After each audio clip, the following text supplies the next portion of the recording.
9.1% unemployment in America, and everyone's doing just fine. It's very clear that private sector jobs have been doing just fine. It's the public sector jobs where we've lost huge numbers. And that's what this legislation is all about.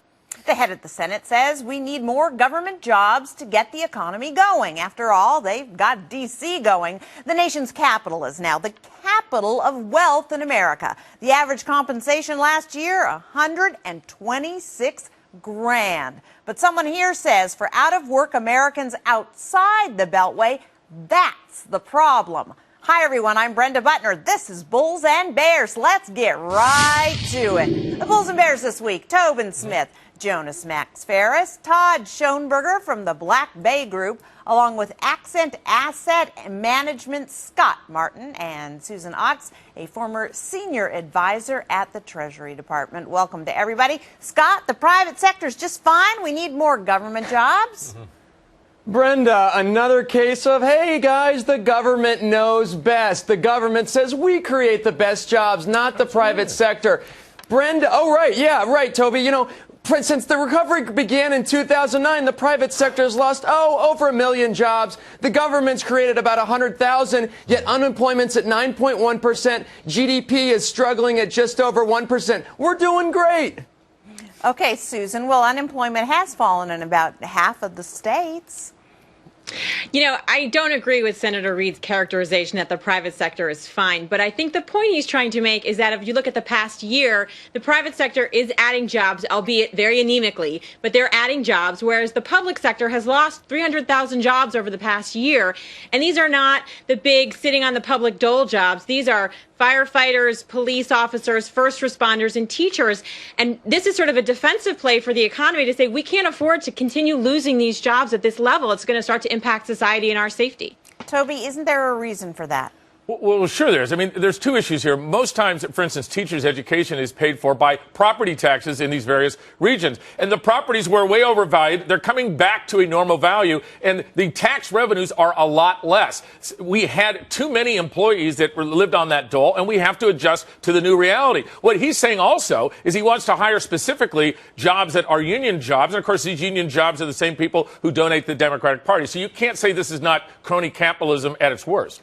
Now, Todd, Susan says that these are basically looking at lawyers in Washington, but in fact, a lot of federal jobs pay a lot more than the private sector. Yeah, you got that right, Brenda. Look, you already talked about it, $126,000, but look at some of the other jobs in the federal government right now. You can just simply look at a cook. They make $65,000 a year, 47% more than what you're going to get in the private sector. Broadcast technician makes more than double, 85 grand a year. Don't tell our guys that versus $41,000 a year. It goes on and on. Food. Look, the inflation is there with just these jobs alone. Now, we're not saying get rid of all the government jobs, but there clearly has to be a step back on some of these salaries. But the folks that are being targeted in this bill, the teachers, the firefighters, their median income is $47,000 a year. Okay, this is not the big headline number in those. Not with benefits. Not with benefits. Not with benefits. Okay, Susan. we got a lot of friends here without benefits, it seems like, and I will say that there's a reason that federal workers make a lot more money than people. Yeah, okay, the health care plans and the pensions are a little more lucrative than the private sector. A little. The federal government, you know, there's not a lot of people who work for the federal government. It's less than 1% of the country. It hasn't grown. It's lower now than it was in the 80s under Reagan. And frankly, they usually have college degrees. They're usually in their 40s and 50s. The private sector has a lot of low-end jobs, a lot of lower-age jobs. They're never going to make as much money as federal workers just because of those two factors. Which country are you living in right now? Are you kidding me? The red tape, the bureaucracy that's there. These people are working 9 to 5. You work in the private sector, you're working 14 hours a day. You have all these smokers in the federal government. That's an extra 2 weeks of vacation. But Todd, you're talking about a very, very small amount of people. It couldn't be ruining. It's not why the budgets are all screwed up. The budgets are screwed up because all the spending that goes on. This wage force is very small. Jonas, but Jonas, Jonas,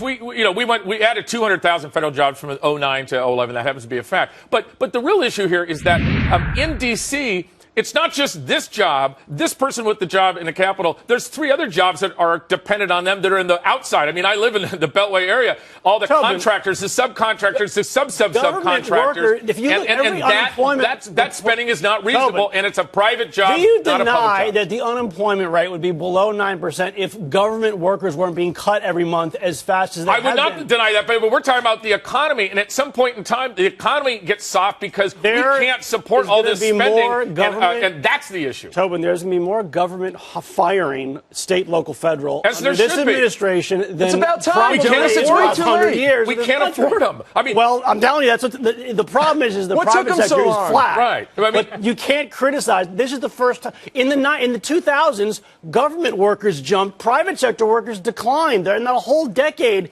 and that's luckily federal workers and private workers are flat And their now. pay still went up, Jonas. How do you explain that? That in the last 10 years, the government workers climbed and private sector workers declined, other than the economy doesn't need these private sector workers. Yeah, but Jonas, their pay went up over that period of time. Private sector work pay went down. And I mean, that's the whole problem. They actually shrunk, yet their pay went up. I mean, how does that make any sense? Well, yeah, and again, Jonas, when you take let's say the 1 million, 1.7 million jobs in direct, there's another 4 million indirect jobs that are all coming from this same source. We don't have the income to be able to do that. If we raise all the taxes on everybody another 10%, we still wouldn't have the income to keep these people. We have to get in balance, and the private sector knows this, and that's one of the reasons why we have an unstable economy. People are sure that our unsustainability is unsustainable. Susan, you want to jump in? Well said. Well, I just don't know how, when you have a world where businesses and every survey you read are saying we have a skills gap, we don't have the high enough education of people, that you're going to try to cut teachers. We lost 26,000 state and local education jobs just last month.